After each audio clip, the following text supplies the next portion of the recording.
anak cantik. Iya. Ditata yang rapi ya. Lah.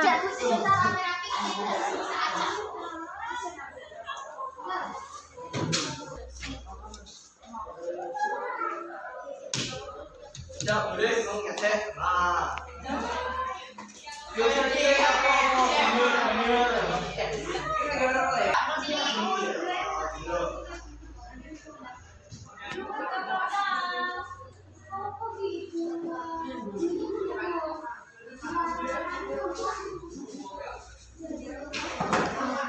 Perkenalkan, nama saya Yofi Sujanto.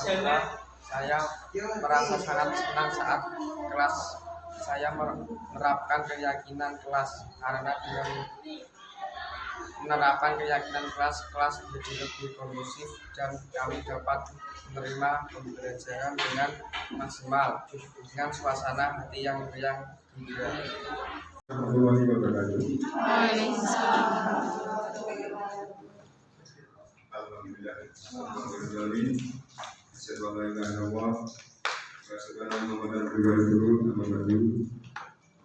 Yang kami hormati Bapak Ibu, yang kami hormati Bapak Ibu guru semuanya. Di sini saya sebagai Pak Rumah bahkan mengucapkan selamat datang di SD kami yang megah ini. Dan yang selanjutnya kami mengharapkan untuk guru penggerak terutama ini. Bismillahirrahmanirrahim. Assalamualaikum warahmatullahi wabarakatuh. Bu, di sini saya akan menyampaikan, memaparkan tentang aksi nyata modul 1.4 budaya positif. Ya, di sini saya menyampaikan tentang budaya positif. Budaya positif dibagi menjadi 6 elemen, yaitu yang pertama disiplin positif dan nilai kebajikan universal. Yang kedua, teori motivasi, dukungan, penghargaan, restitusi. Yang ketiga, ada keyakinan kelas. Yang keempat, restitusi tentang posisi kontrol. Dan yang kelima, restitusi tentang segitiga restitusi. Dan yang keenam adalah kebutuhan dasar manusia dan kebutuhan berkualitas. Next. Perkenalkan, saya Ana Endri Lestari dari calon guru penggerak angkatan 7 Kabupaten Sragen. Di sini saya akan menyampaikan budaya positif tentang restitusi 5 posisi kontrol. Lanjut. Stop. Di sini saya ada pertanyaan pematrik ya. Mari nanti kita amati bersama dan kita nanti akan bersama-sama menjawab. Untuk yang pertama yaitu Anto jarang sekali hadir di pembelajaran jarak jauh, dan pada saat hadir pun Anto seringkali menggunakan kata-kata kasar di kolom chat mengejek teman-temannya. Hal ini sudah sangat mengganggu dan beberapa orang tua murid yang mengikuti pembelajaran daring mengeluhkan tentang perilaku Anto di pembelajaran jarak jauh. Kepala sekolah, bila Anda adalah seorang kepala sekolah, penerapan disiplin apakah yang akan Anda lakukan untuk kasus Hana dan kasus Anto? Mengapa? Ada Bapak Ibu guru yang ingin berpendapat? Ya, dipersilakan Bu. Terima kasih atas kesempatan yang diberikan kepada saya. Saya akan menanggapi ya dari pertanyaan tersebut.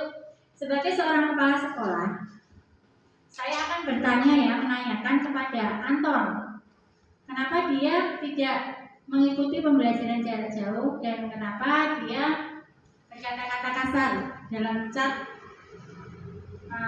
untuk mengejek teman-temannya. Tapi sebelum itu saya akan berkomunikasi terlebih dahulu kepada guru, mungkin dari latar belakangnya kenapa dia berbuat seperti itu, alasan-alasannya. Jadi pada intinya saya sebagai kepala sekolah menanyakan kondisi si Anton tersebut. Kenapa hal yang melatar belakangi dia berkata seperti itu dan berbuat seperti itu. Terima kasih. Baik, terima kasih Bu Ana atas tanggapannya. Baik sekali ya. Berdasarkan jawaban dari Bu Ana tadi, akan kita lihat posisi kontrol seperti apakah yang telah dilakukan Bu Ana tadi. Next slide-nya Bu Ana. Memantau. Ya, di sini ada 5 posisi kontrol. Yang pertama ada penghukum, yang kedua ada pembuat merasa bersalah, ada posisi kontrol sebagai teman, ada pemantau, dan ada juga manajer. Ya, apakah perbedaan dari 5 posisi kontrol ini? Kita sebagai seorang guru, ketika peserta didik kita melakukan kesalahan, apa yang kita lakukan? Posisi kontrol apa yang kita lakukan pada saat itu? Kita lihat untuk yang pertama. Yang pertama adalah penghukum. Seorang penghukum bila menggunakan hukuman fisik maupun verbal, orang-orang yang menjalankan posisi penghukum senantiasa mengatakan bahwa sekolah memerlukan sistem atau alat yang dapat lebih menekan murid-murid lebih dalam lagi. Iya, kita langsung kita langsung membuat merasa bersalah. Kita sebagai guru, terutama saya pribadi, saya itu seringkali ketika peserta didik melakukan kesalahan, yang saya lakukan adalah saya itu berada di posisi kontrol pembuat merasa bersalah. Contohnya seperti ini, ketika anak itu membolos sekolah, ketika besok dia masuk, pasti saya tanya, kamu kenapa kemarin bisa bolos sekolah? Apakah kalian tidak kasihan dengan orang tua yang sudah bekerja keras membiayai kalian sekolah, tetapi kalian di sekolah malah membolos?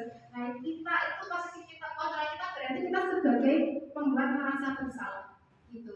Kalau dari jawaban Bu Ana tadi berarti Bu Ana berada di posisi kontrol yang mana kira-kira Bapak Ibu? Ya? Pemantau. Misalkan sebagai pemantau, alasannya mengapa?